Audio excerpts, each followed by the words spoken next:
वो देता बेहिसाब है, वो देता बेहिसाब है, और हम है कि उसका नाम भी लेते हैं तो गिन गिन के।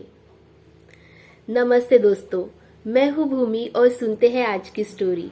आज वैलेंटाइंस डे है, तो जो हमारे प्यार के देवता है उनकी स्टोरी सुनते हैं। एक बार की बात है, एक कंजूस सेठ था।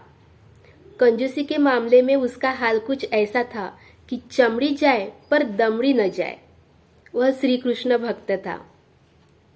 वह एक दिन एक संत के पास जाता है और उनसे पूछता है, महाराज कोई ऐसा उपाय बताइए जिससे कि मेरे पैसे भी खर्च ना हो और मैं श्री कृष्ण की भक्ति भी कर सकूं। संत उसकी कंजूसी की आदत से अवगत थे, तो संत उससे कहते हैं, तुम तो श्री कृष्ण की मानसिक सेवा किया करो। तुम ऐसा आभास किया करो कि तुम श्री कृष्ण के बाल गोपाल विग्रह को स्नान करवा रहे हो, उन्हें सुंदर वस्त्र धारण करवा रहे हो, उन्हें भोग लगवा रहे हो। ये सब कुछ तुम्हें मानसिक रूप से करना है और इसे करने में कोई कंजूसी मत करना। पूरे वैभव के साथ श्री कृष्ण के विग्रह की सेवा करना। इसमें तुम्हारे पैसे भी खर्च नहीं होंगे और तुम्हें श्री कृष्ण की भक्ति और सेवा दोनों का फल और आनंद प्राप्त होगा। अब कंजूस सेठ का यह नियम बन चुका था।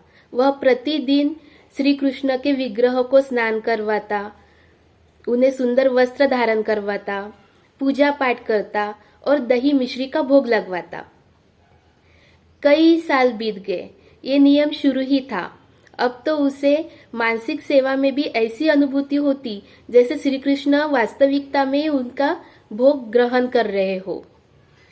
एक दिन वह जैसे ही ठाकुर जी को भोग लगवाने के लिए जाता है तो वो देखता है कि आज उसने 1 चम्मच मिश्री की जगह पे 2 चम्मच मिश्री दही में डाल दी है। अब कंजूस सेठ मन में सोचने लगता है, क्यों ना 1 चम्मच मिश्री निकाल ही लूं, कहीं और काम आ जाएगी। भगवान उसके इस मानसिक सेवा से तो पहले से ही प्रसन्न थे। आज उन्हें भी शरारत सूझी। वो जैसे ही दही में से 1 चम्मच मिश्री निकालने लगा, श्री कृष्ण ने उसका हाथ पकड़ लिया और भगवान कहने लगे, रहने दो ज्यादा मिश्री, वैसे भी तुम्हारे कौन से पैसे खर्च हुए हैं इस पे। तुम अपनी आदत से मजबूर हो। मानसिक सेवा में भी तुम्हें कंजूसी सूझ रही है। और भगवान का साक्षात स्पर्श पाकर वो भक्त धन्य हो गया। दोस्तों, इसीलिए कहते हैं कि हमारी जीवन में नियम का बहुत महत्व होता है। जब हम किसी भी चीज को हमारे नियम स्वरूप अपनी जिंदगी में अपनाते हैं तो हम देखते हैं कि कुछ ही दिनों बाद हमें एक अद्भुत सुख की प्राप्ति होती है।